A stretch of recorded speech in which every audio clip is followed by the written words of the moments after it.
Dave Kramer has been making ebooks for 15 years and complaining about ebook standards for nearly as long. Not the whole time? He was co-editor of the IDPF specification on fixed layout ebooks, but in recent years has become heavily involved with the W3C and web standards and editing several specs for the CSS working group. He dreams of bringing the rich history of print design and typography to ebooks and the web. Those are good dreams.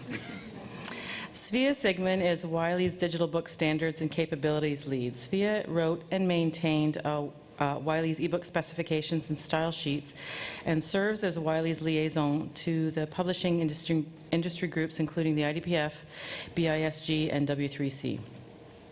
Svea's most recently joined Wiley's Information Modeling Group, joining her interests in content structure, standards, and linked data. Svea co-chairs the W3C Digital Publishing Interest Group and the EPUB 3.1 Working Group, helping to make web and books better friends. Thank you. I think over the last 2 days we've heard from idealists and pragmatists, and we might be somewhere in between. We're trying to find a bridge from where we are now to the future we all hope for. I guess we call ourselves standardistas.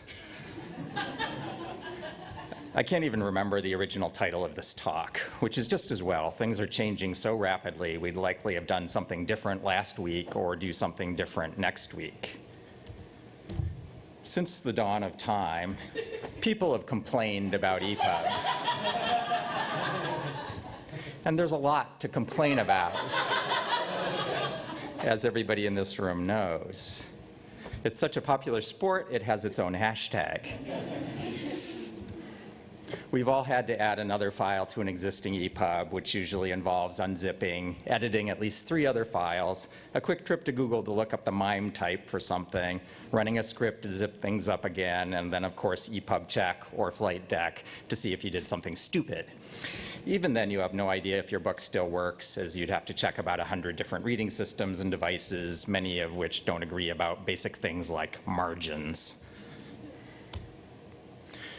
We make jokes about how ebooks are like the web in the age of Internet Explorer 6, but it's much worse than that. It's so bad that we look with envy at cats? No, not cats.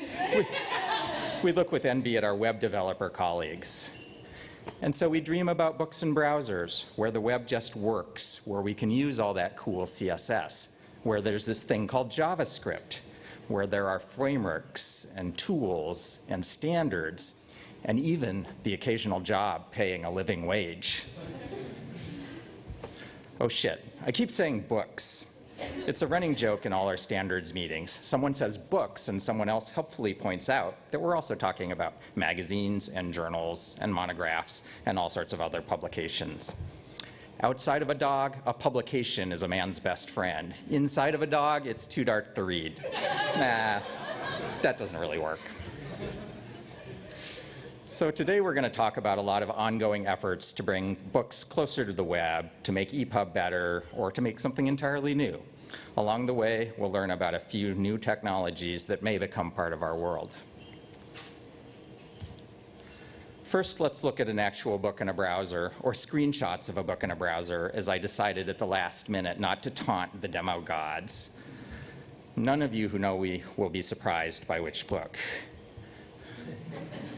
By the way, if you don't want to read 900 pages of 19th century prose, I have 2 different versions of Moby Dick written for toddlers. These are very cute. Needle-felted, sharp-toothed whales are nearly as cute as cats, right? And then I turned the book we made this morning into yet another edition. This isn't quite as nice as the Aryan Press edition, though, which now sells for $30,000 on eBay. Anyway, this is from a GitHub repo called Acme Publishing. It's a little experiment. I wanted to see if I could make something vaguely like an ebook reader, but just using standard web stuff. The complication, I didn't really know anything about JavaScript. This has certainly given me an appreciation for all the work that goes into the real EPUB reading systems. So what can Acme Publishing do? I can read on my phone, I can change the font size with a touch, You know, I can navigate from chapter to chapter with swipes. I can go to the table of contents. I even have a little bookstore, although I'm quite alarmed here that the only book here written by a woman is the Bible.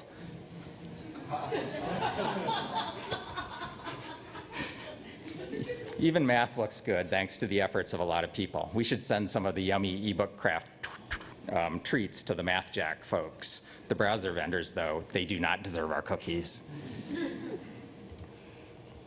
So how does this all work? EPUB folks are quite familiar with HTML, XML, and CSS. Many of you know lots about JavaScript, linked data, or even ARIA. But a couple of new things may start influencing our world: service workers and JSON. So what is a service worker? Web pages are constantly talking to a server, asking for images or CSS files, sending form submissions, returning notifications, updating content, and so on. That's great when you're working from a Google Office where you can download at 500 megabytes per second. But we want to read books, even books in browsers, when we're offline. Canadians spend more time online than anyone else and have crappier internet. Service workers can help. So a service worker is a JavaScript that sits between your site and the server. It intercepts all the network requests, and you tell the service worker how you want to handle them. It can cache things locally so your site or app works without an internet connection at all. You know, say, I want to read the next chapter of my book. I click the link in my reader, it sends this HTTP request, and the service worker intercepts it. It realizes, wait a minute, I'm not online right now, but I have a cache, and I can return you the next chapter from my local copy. And then once you're back on the server, it could update things again. It can check for updates in the background, send push notifications, do all sorts of things. In some sense, we're thinking about books as progressive web apps. You can discover and engage online, choose to download or install the content, and interact with the content much as you could with a full-blown app. Mobile first can even extend to offline first. Still, Acme Publishing is just an experiment. You can't send me an ebook and have it work in this system without me doing some work. We haven't agreed about all the details on how to make this seamless, but the fact that I can try this at all is because of standards like HTML and service workers. And so who better to talk about standards than Svea Siegman, who has done more than anyone in publishing to make standards work and move forward. Thank you. And who better than Dave to prepare a presentation for me, because he did almost all of the work. I don't know that you can see me over this podium. Stand up. So why do standards matter? This photo shows an apparatus for changing railroad gauges. If only it were so simple to move from EPUB to Kindle. Some of us in the United States might have been experiencing some standards changes with our credit cards lately. Anybody experience a change from swipe to chip lately? And then you go to a store and you try to use your new chip card and they say, sorry, we don't have that in place yet. That's kind of a disruption in standards. So we're going to talk a little bit about the full power of books and browsers. We have a lot of projects going on in the ebook space or e-publication space. And we'll talk a little bit today about what's happening.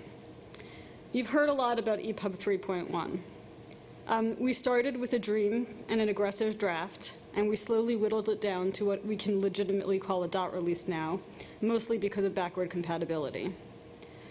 You might wonder why we bothered with the aggressive draft and the long release. We learned a lot about what is out there.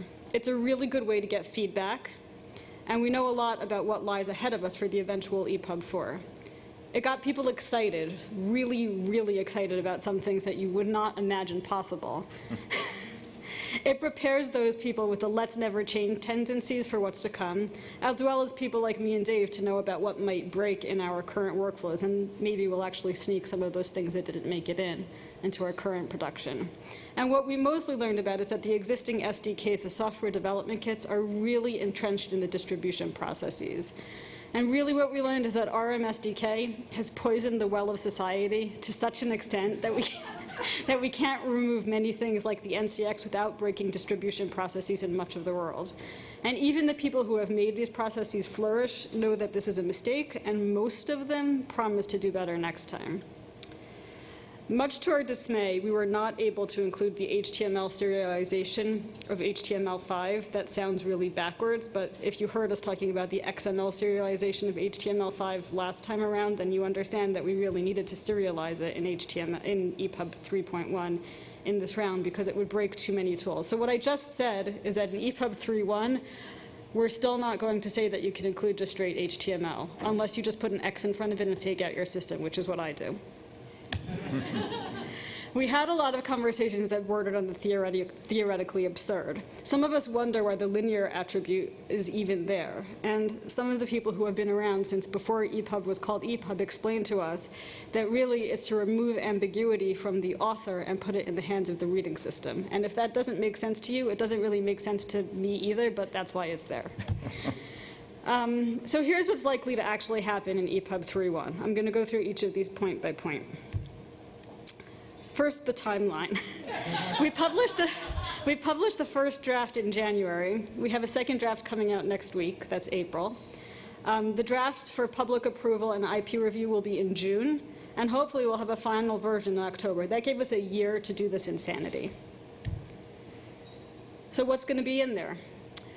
Spec structure and organization. This was largely due to a lot of complaints, mostly through Twitter. You complained, we listened. There's an umbrella specification now. That means that you can go to one place and get to everything. Oh, the URL's right there. I don't need to remember it.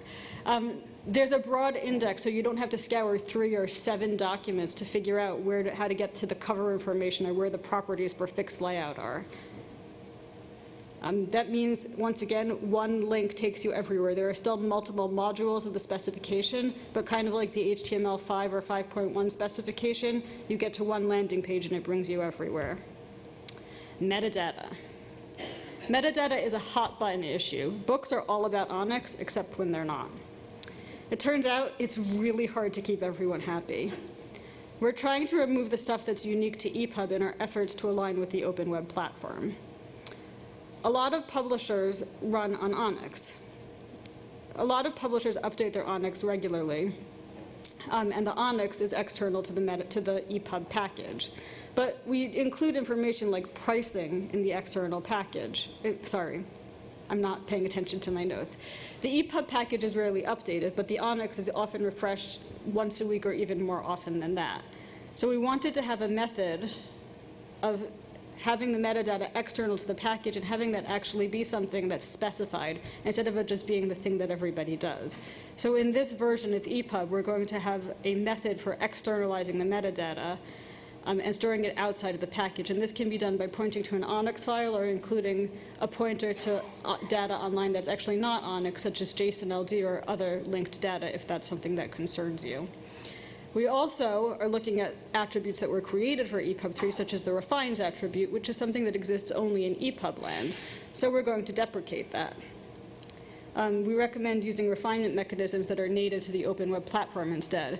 The reason that we're deprecating it instead of just killing it completely is that this is required for CJK, for languages Chinese, Japanese, and Korean, for refining it on those languages, and I'll explain that a little bit more too. And we're going to bring back the file as attribute from EPUB 2.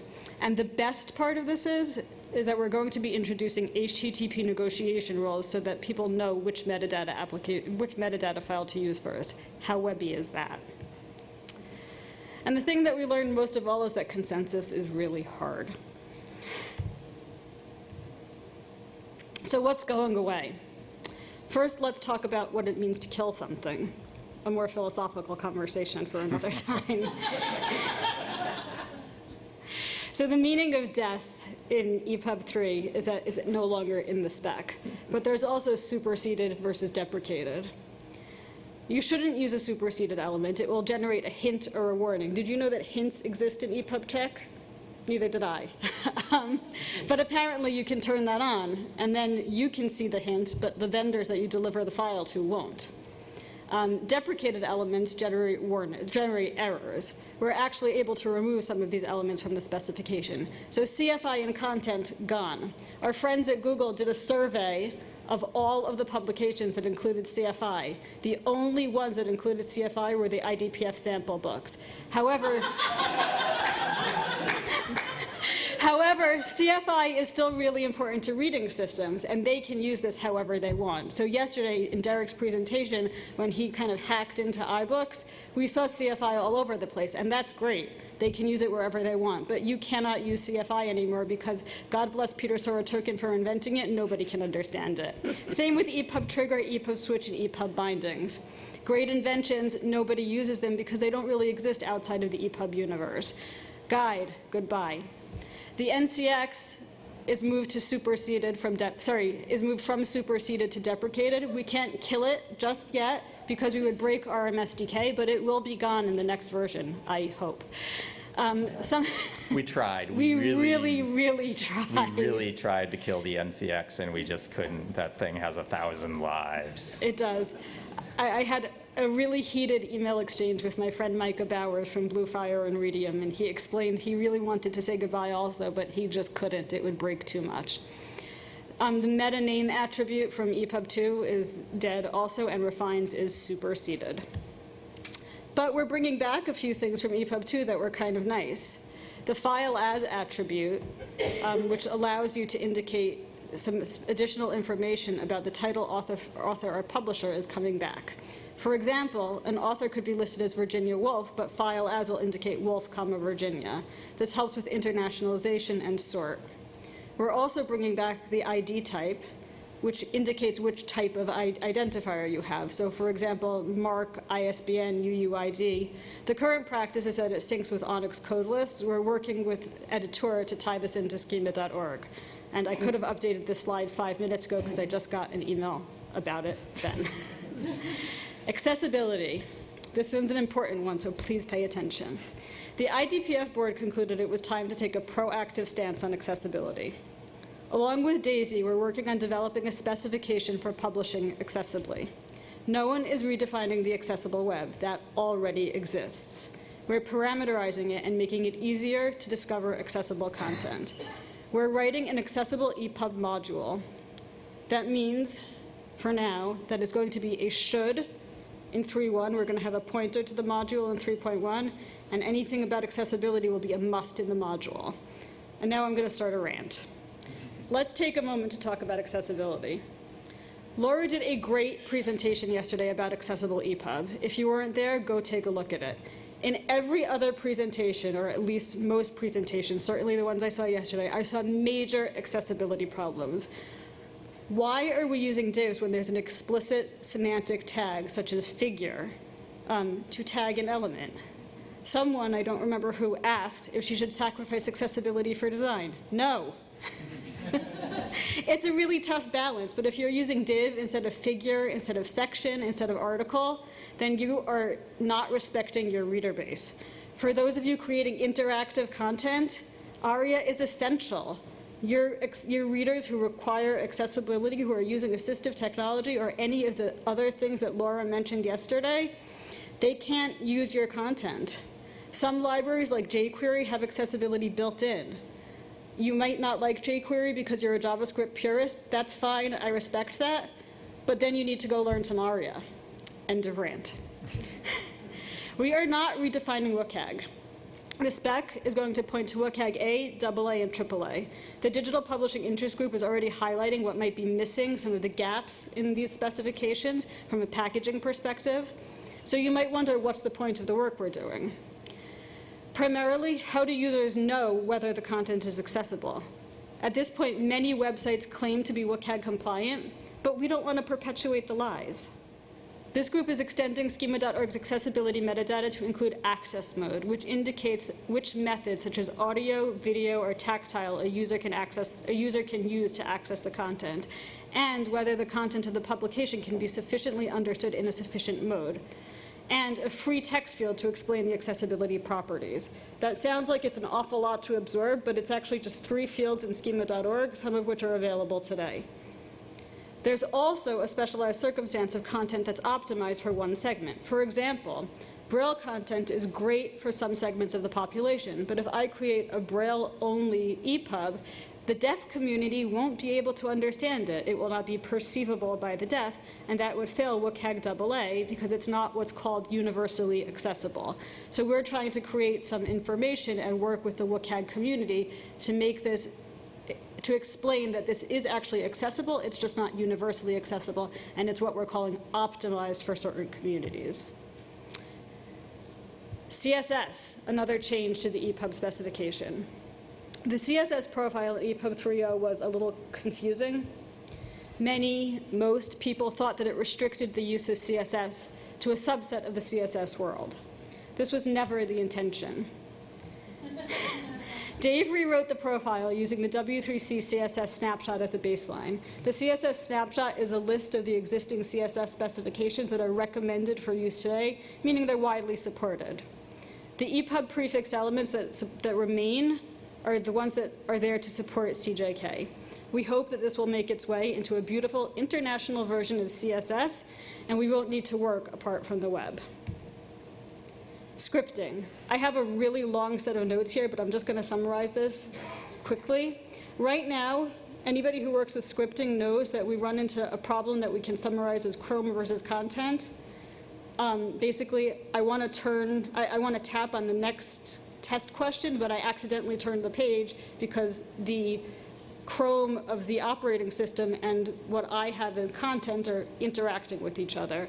We're trying to work with the reading system developers as well as the web app developers to develop something that's not just native to EPUB, but is working with the same tools that the web apps community are building so that we can resolve this conflict and have a navigator object. If you want to learn more about this, I don't really understand it, but I can point you to the people who do.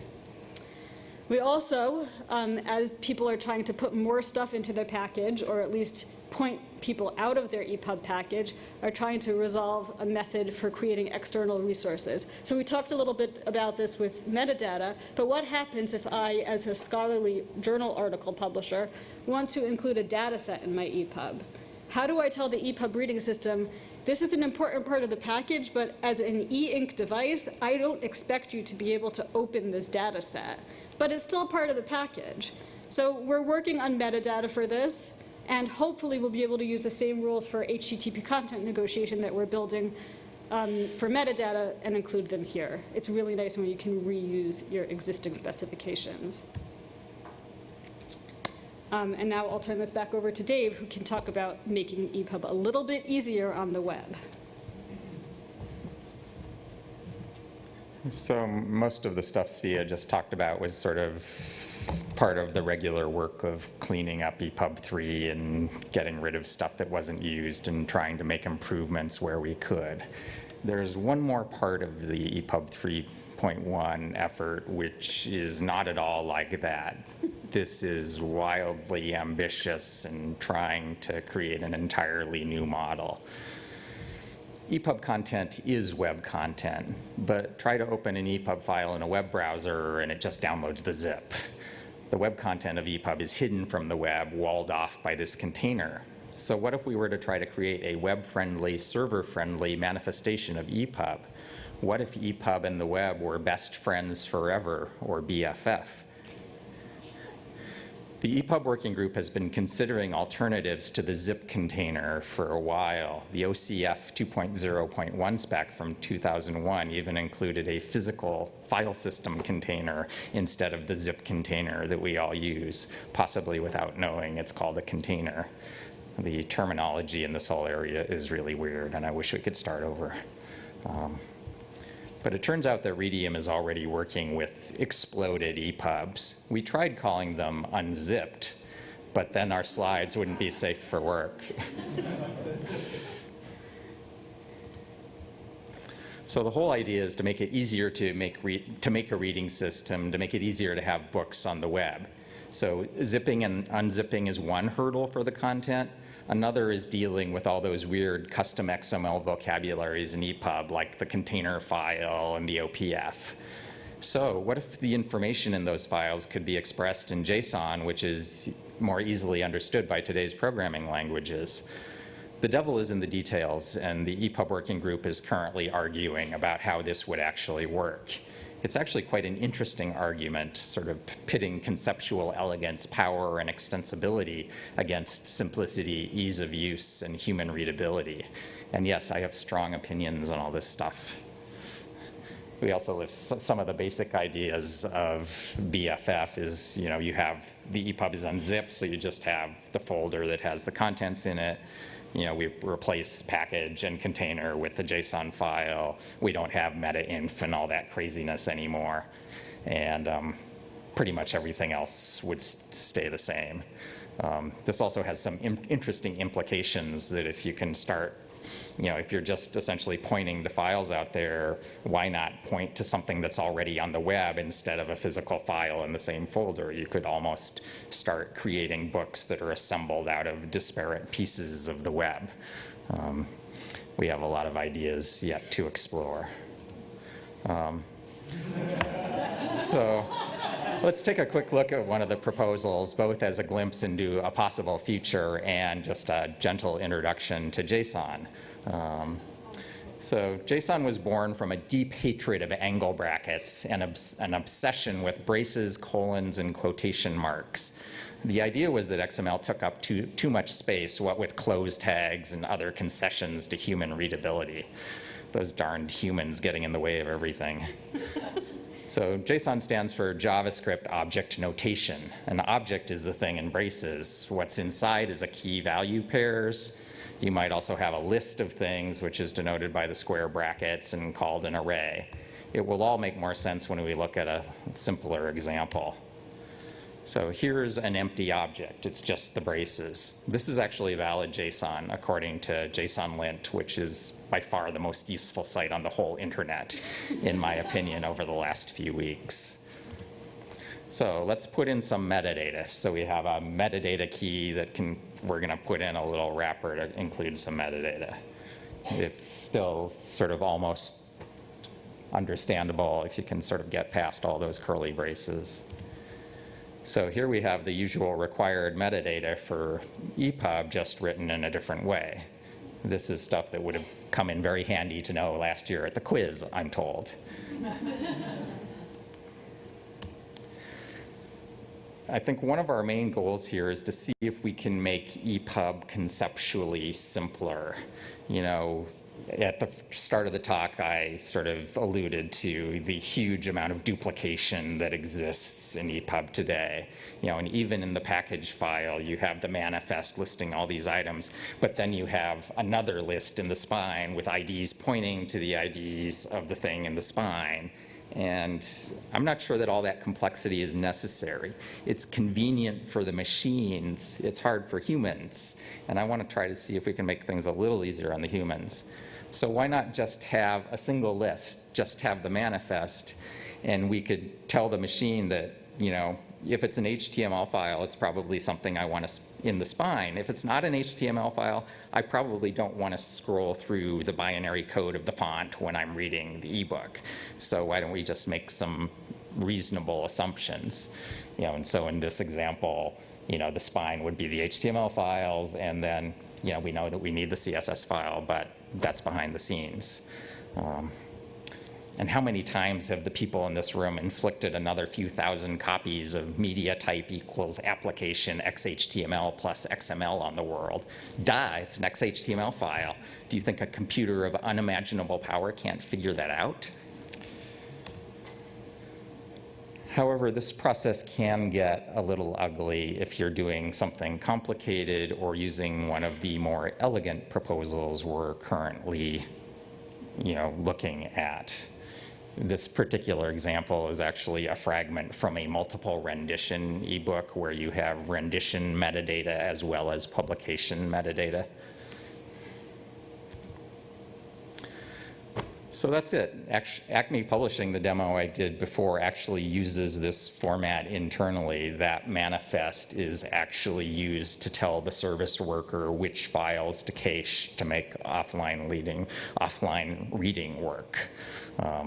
Unfortunately, I'm not smart enough to teach it to use that information to know which is the next file in the sequence, so I had to resort to HTML rel attributes, which actually are one of my favorite things, but that's another story.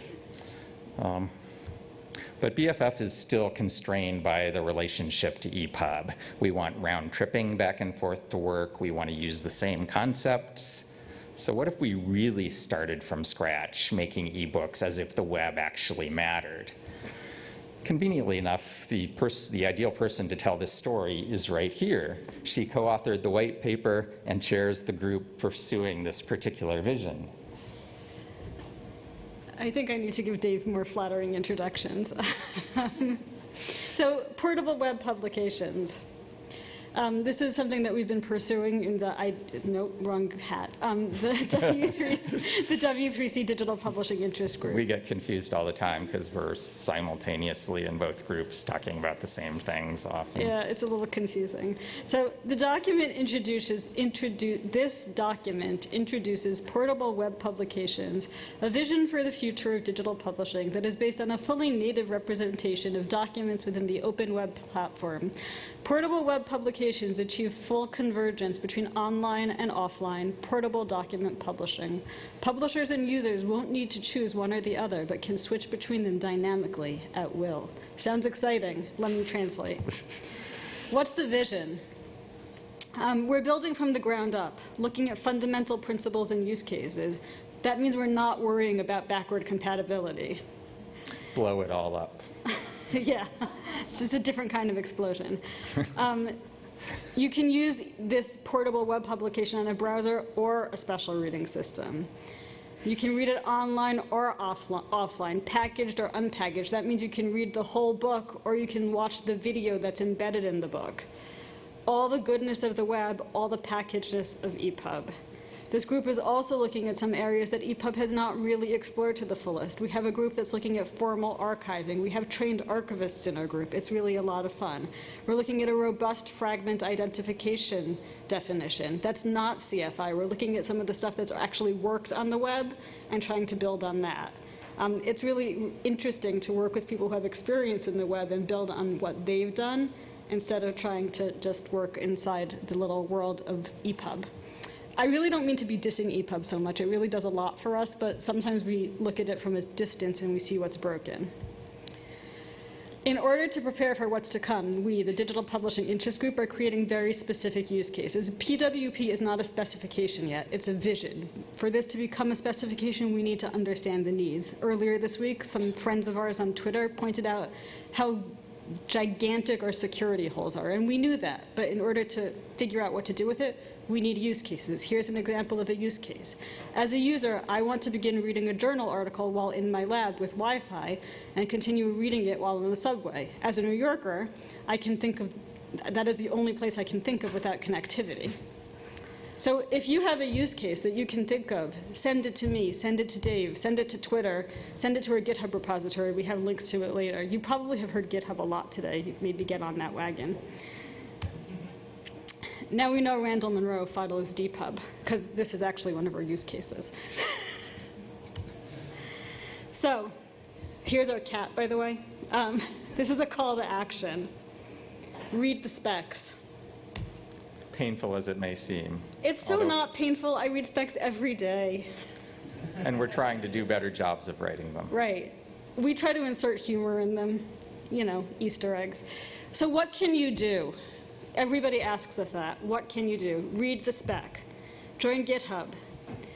File issues. Look at our mailing lists. Even if you're not a member, you can usually follow the mailing lists. We have spies. We know you're there. You can even respond to the emails often. Join the standards organizations. We're so not scary. You've met some of us. People think that like you have to be brilliant to get involved. You don't. You just have to, you know, you can observe if you don't want to speak up, but eventually we'll get you to talk. I really have great coaxing abilities. I get a lot of people to join. And then you can find out how to like get in on those meme actions. You can figure out how to chat using ancient tools.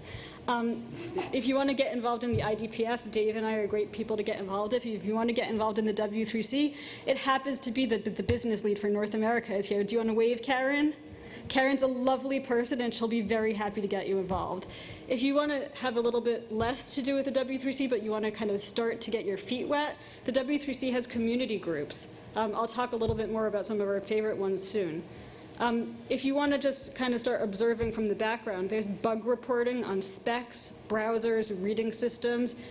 Dave's going to demonstrate how bug reporting can actually be successful in a few minutes. And of course, there's e-production.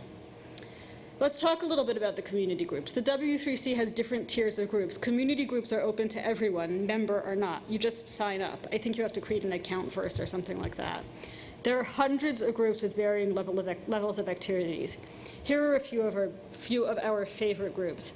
The Web Incubator Community Group is kind of like, here's my crazy idea, what do you think?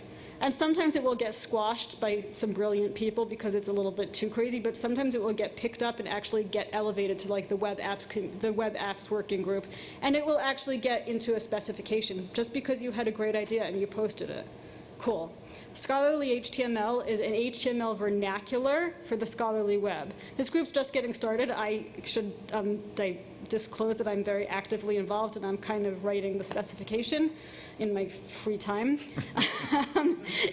It includes restrictions on HTML and link data that are dedicated to publishing scholarly articles. It's sort of similar to what Sanders did for HTML book at O'Reilly, but for the scholarly publishing world with a lot more link data. A community group that has not yet started, but I hear is coming in a week or so, is Math or STEM on the web. I don't know what it's going to be called yet. This is a community group that's dedicated to making math work on the web. How fun would that be, right? We all talk about MathJax, MathML Cloud, and all those people who work on those tools know that math is just broken. We also know that it's not really possible to create accessible math right now. You have to like write your own alt text or have a tool that writes it for you, and the ARIA for math is kind of like one tag. We have problems. And a fun one is also schema.org. People talk a lot about SEO, how to make your stuff discoverable. Schema.org is where the rubber hits the road. This is how to write a formal extension to schema.org. And if you just watch the GitHub repository, your mind will kind of be blown by how quickly this stuff happens, sometimes how slowly it happens. But it's really exciting to watch this go on. And then maybe you'll even comment and somebody will realize that you can get involved, and it's just a GitHub repository where people are having conversations. And now I'm going to turn this back over to Dave, who actually does log bugs with browsers, and he'll show you how this actually can work in the real world. And we have 8.5 minutes. So you probably all saw in the first Moby Dick example, there was a beautiful 3-line drop cap that aligned perfectly.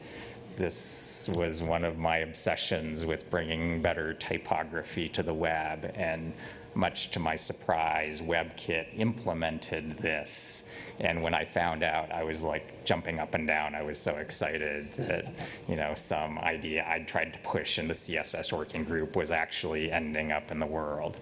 But there was a huge flaw. You saw that the text of the first line stuck out into the margin. You know, it's horrible. You can't use this in production right now.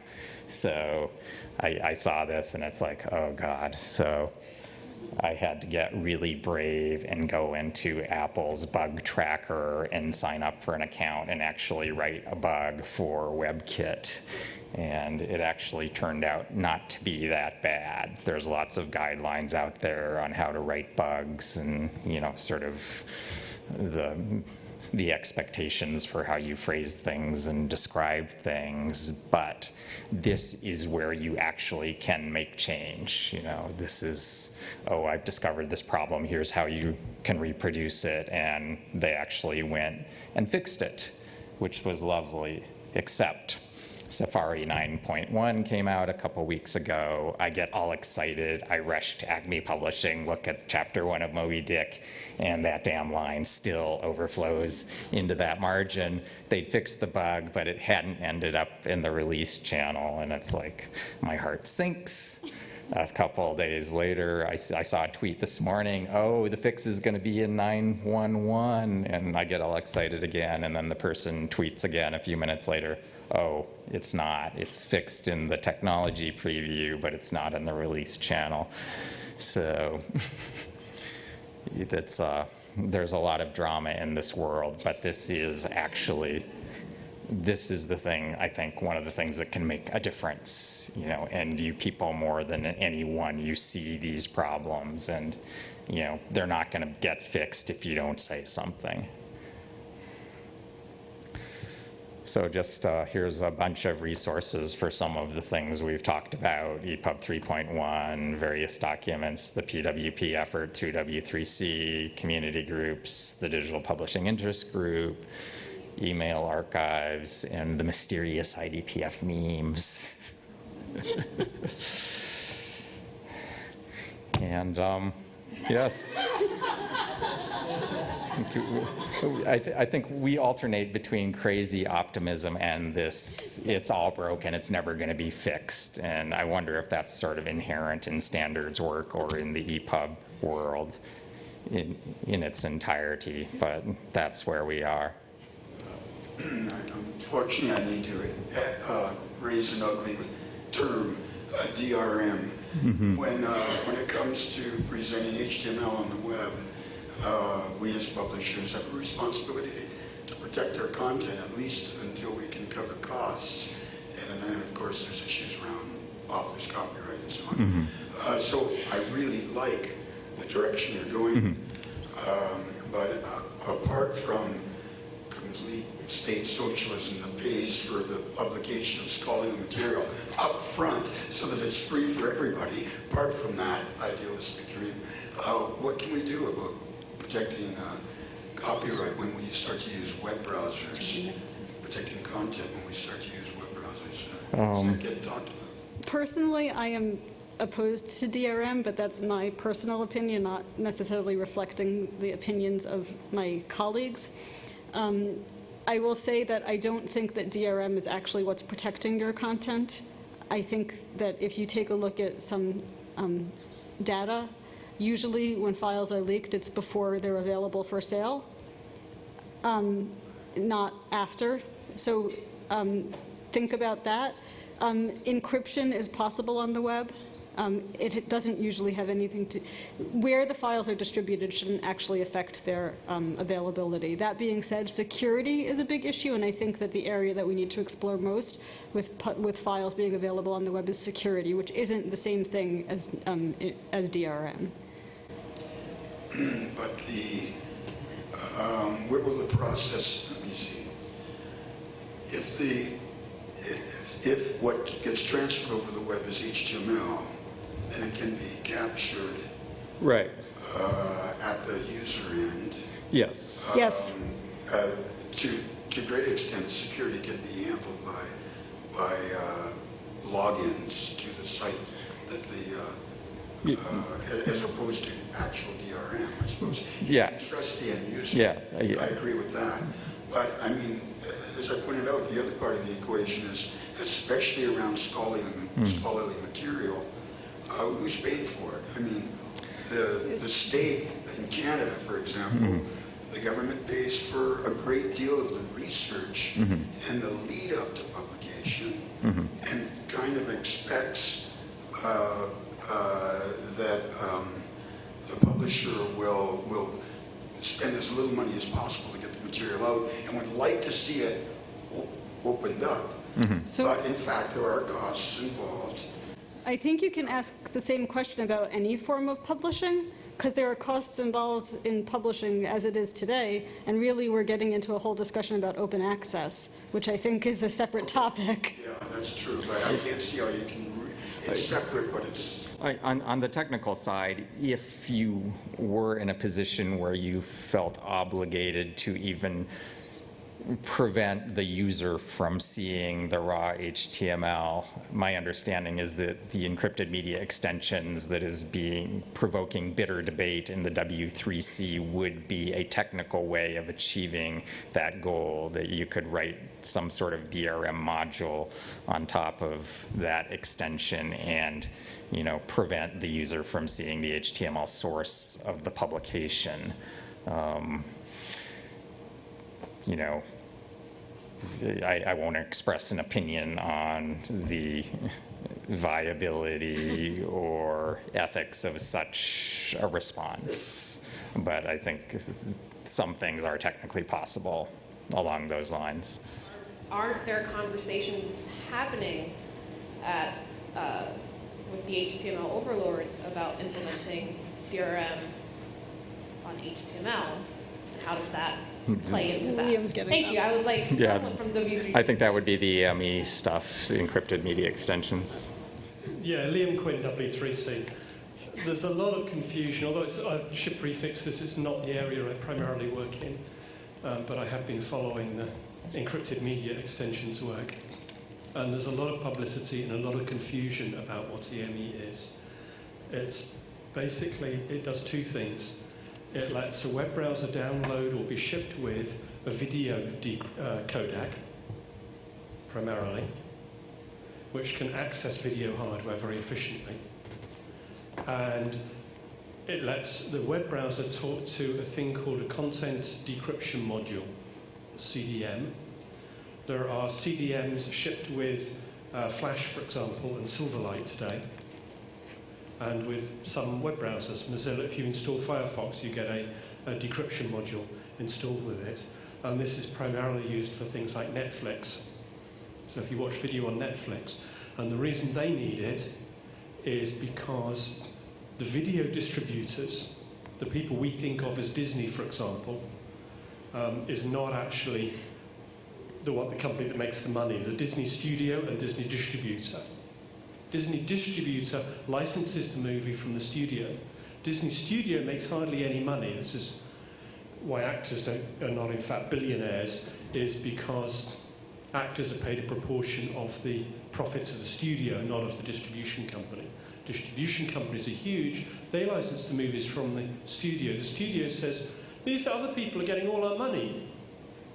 And so they require in the contract DRM. All right, so what we've had to do, web browsers were shipping with DRM for movies, not for ebooks, whether we like it or not for ebooks, but for movies. But every browser on every platform had a different API, different way of talking to these things. And so the browsers came to W3C, Microsoft and Google and others came to W3C and said, here's a way of standardizing that. And we've implemented it, by the way, and we're shipping it.